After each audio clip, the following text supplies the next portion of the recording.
বন্ধুরা, খুব সুস্বাদু একটা রেসিপি, ভেজিটেবল দিয়ে চিকেন রেসিপি। চলুন আমার পাশে থেকে ফুল ভিডিওটি দেখার অনুরোধ রইল। নমস্কার বন্ধুরা, খুব ফুড কিচেনে সবাইকে স্বাগত। আমি আবার চলে এসেছি নতুন একটা রেসিপি নিয়ে আপনাদের মাঝে শেয়ার করতে। তাহলে চলুন রেসিপিটা শুরু করা যাক। এখানে 5 থেকে 600 গ্রাম চিকেন আছে। ভালো করে ধুয়ে 2 ঘন্টা ভিনিগার মাখিয়ে রেখে দিয়েছিলাম। তারপর ভিনিগার থেকে তুলে নিলাম। এবার দিয়ে দিলাম স্বাদ মতো নুন, 1 চা চামচ গোলমরিচ গুঁড়ো, আদা রসুন কাঁচা লঙ্কা বাটা দিয়ে দিলাম। ঝালটা অবশ্যই আপনাদের স্বাদ মতো দেবেন। এবার খুব ভালো করে চিকেনটা মাখিয়ে নিচ্ছি। মাখিয়েও 30 মিনিট রেখে দেবো। মশলা দিয়ে মাখানোর পরে ঢাকা দিয়ে 30 মিনিট রেখে দেব।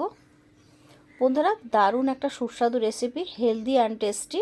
ছোট বড় সকলেই কিন্তু ভীষণ পছন্দ করবে। এই রেসিপিটা আপনারা ফ্রাইড রাইস দিয়েও খেতে পারবেন, রুটি লুচি পরোটা দিয়েও খেতে পারবেন। অসাধারণ একটা চিকেন রেসিপি। ঢাকা দিয়ে রেখে দেবো চিকেনটা। কড়া বসিয়ে দিয়েছি, সেই জলে একটু নুন দিয়ে দিলাম। জলটা যখন ফুটে গেল ব্রোকলিটা দিয়ে দিলাম। ব্রোকলিটা জাস্ট 1 মিনিট ফুটিয়ে নেবো, তার বেশি ফোটালে কিন্তু ব্রোকলি গলে যাবে। বন্ধুরা, একদম ফ্রেশ ব্রোকলি বাড়িতে নিয়ে এসেছিলো। একটা দিন শুধু বাইরে ছিল, মানে ফ্রিজে রাখিনি বলে ব্রোকলিটা একটু হলুদ হলুদ হয়ে গেছে। ভীষণ তাজা টাটকা ছিল, আমার ভুলের জন্যই একটু হলুদ হয়ে গেছে। তো আপনারা এরকম ভুল করবেন না। ব্রোকলি যদি একদিন রেখে দেন অবশ্যই ফ্রিজে রাখবেন, তাহলে হলুদ হবে না। দেখুন 1 মিনিট মতো ফুটে গেছে, আমি জলটা ঝরাতে দিয়ে দিলাম। ওই কড়াটা ধুয়ে মুছে বসিয়ে দিলাম। এবার দিয়ে দিলাম সাদা তেল। সাদা তেল গরম হয়ে যাওয়ার পর দিয়ে দিলাম রসুন কুচি। রসুনটা যখন একটু বাদামি কালার এসে গেল, দেখুন একটা ব্রাউন কালার এসে যাওয়ার পর দিয়ে দিলাম আদা কুচি।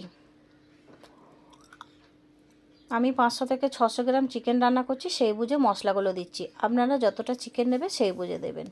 এবার পেঁয়াজ কুচি দিয়ে দিলাম। সব কিছুই এরকম ছোট ছোট করে কুচোতে হবে। অসাধারণ একটা রেসিপি বন্ধুরা, পুরো ভিডিওটি দেখুন। খুব সহজ পদ্ধতিতে দেখাবো। খুবই সুস্বাদু একটা রেসিপি। এবার পেঁয়াজটা যখন একটু ভাজা হয়ে গেল দিয়ে দিলাম গাজর।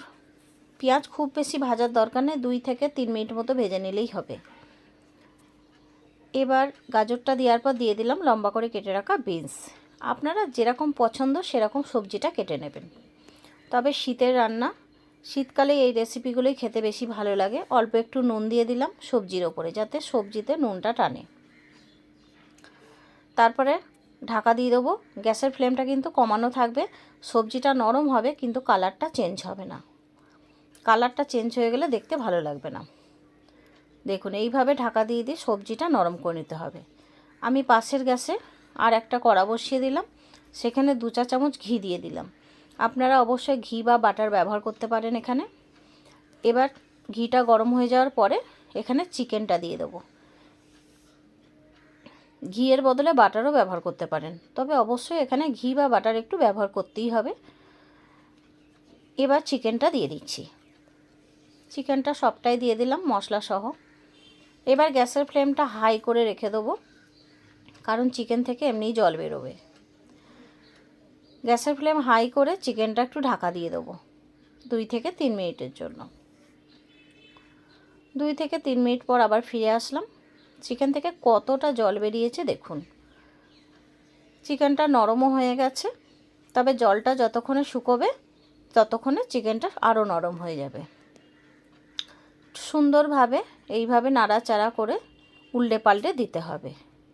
চিকেনটা জলটা কিন্তু থাকলে হবে না বন্ধুরা। গ্যাসের ফ্লেম হাই করে চিকেনটা একদম ফ্রাই মতো করে নিতে হবে। একদম ইউনিক একটা রেসিপি বন্ধুরা, পুরো ভিডিওটি দেখুন তাহলেই বুঝতে পারবেন। বাড়িতে বানিয়ে খাওয়াবেন, ছোট বড় সকলেই কিন্তু খুশি হয়ে যাবে। এতটাই সুস্বাদু রেসিপি।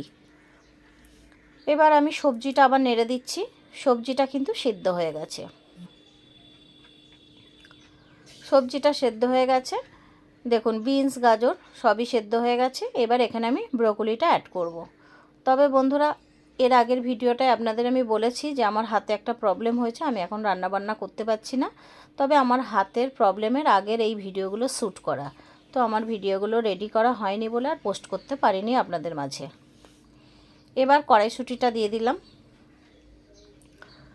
কড়াইশুঁটি দেওয়ার পরে ব্রোকলিটা দিয়ে দেবো। ব্রোকলিটা কিন্তু আমি 1 থেকে 2 মিনিট মতো ভাপ দিয়ে নিয়েছিলাম। ব্রোকলির ওপরে দিয়ে দিলাম টমেটো কাটা। টমেটো অবশ্যই এই সময়তেই ব্যবহার করবেন, আগে দিলে একদম গলে যাবে। এবার এখানে দিয়ে দিলাম স্বাদ মতো নুন। আগে কিন্তু খেয়াল রাখতে হবে, আগে একটু নুন দেওয়া আছে। হাফ চা চামচ গোলমরিচ গুঁড়ো দিয়ে দিলাম। তারপরে দিয়ে দেব হাফ চা চামচের একটু বেশি গোলমরিচ গুঁড়ো দিলাম, আর হাফ চা চামচ চিনি দিলাম। আর বাজারে যে ম্যাগি মশলা কিনতে পাওয়া যায়, সেই ম্যাগি মশলা 1 প্যাকেট দিয়ে দিলাম। তবে আপনাদের হাতের সামনে না থাকলে ম্যাগি মশলাটা দেওয়ার প্রয়োজন নেই। ম্যাগি মশলাটা ছাড়াও খেতে খুবই সুস্বাদু হবে। একবার হলো বাড়িতে ট্রাই করবেন, দারুণ রেসিপি একটা। যারা ডায়েট করেন তারা কিন্তু এটা 1 বাটি খেয়ে নিতে পারেন। এর সাথে রুটি, কিছু কার্বোহাইড্রেট না খেলেও চলবে। আর যদি ভালো সেরকম মনে হলে 1খানা রুটি খাবেন, আর এই সবজিটা 1 বাটি খাবেন। চিকেনটা দিয়ে দিলাম। চিকেনের সাথে যেটুকু ঘি ছিল সব ঘিটাই দিয়ে দিলাম। তবে যারা ডায়েট করবেন, ঘিটায় গুড ফ্যাট আছে, তবে তেলটা একটু কম ব্যবহার করবেন। আমি এখানে তেল একটু বেশি ব্যবহার করেছি। এবার খুব ভালো করে নাড়িয়ে চাড়িয়ে নিতে হবে। এই সময় গ্যাসের ফ্লেমটা হাই করে দেবো। আর সামান্য একটু গরম মশলা গুঁড়ো দিয়ে দিলাম। তবে আমি আবারও বলছি বন্ধুরা, আর কিছুটা কাঁচা লঙ্কা এখানে দেবো। আমি আবারও বলছি, ঝালটা আপনাদের স্বাদ মতো দেবেন। কারণ আমি এখানে কিন্তু আদা রসুন বাটার সাথে কাঁচা লঙ্কাও বাটা ছিল দিয়েছি, গোলমরিচ গুঁড়ো ব্যবহার করেছি, আবার কাঁচা লঙ্কা কুচো ব্যবহার করেছি। তো এখানে কিন্তু বেশ ঝাল ঝাল খেতে হবে। তো আপনারা ঝাল কতটা খাবেন বা বাড়িতে বাচ্চা থাকলে সেই বুঝে ঝালটা দেবেন। দেখুন জল একদম শুকিয়ে গেছে, এটা পুরোটাই ঘি ছেড়ে দিয়েছে। এবার খুব ভালো করে নাড়াচাড়া করে, আর কিন্তু কোনো কিছুই বাকি নেই, রেসিপিটা প্রায় কমপ্লিট হয়ে এসেছে। একটু খুব ভালো করে নাড়াচাড়া করতে হবে বন্ধুরা, যাতে সব কিছু মশলাটা মিশে যায়। অপূর্ব খেতে বন্ধুরা, অসাধারণ খেতে।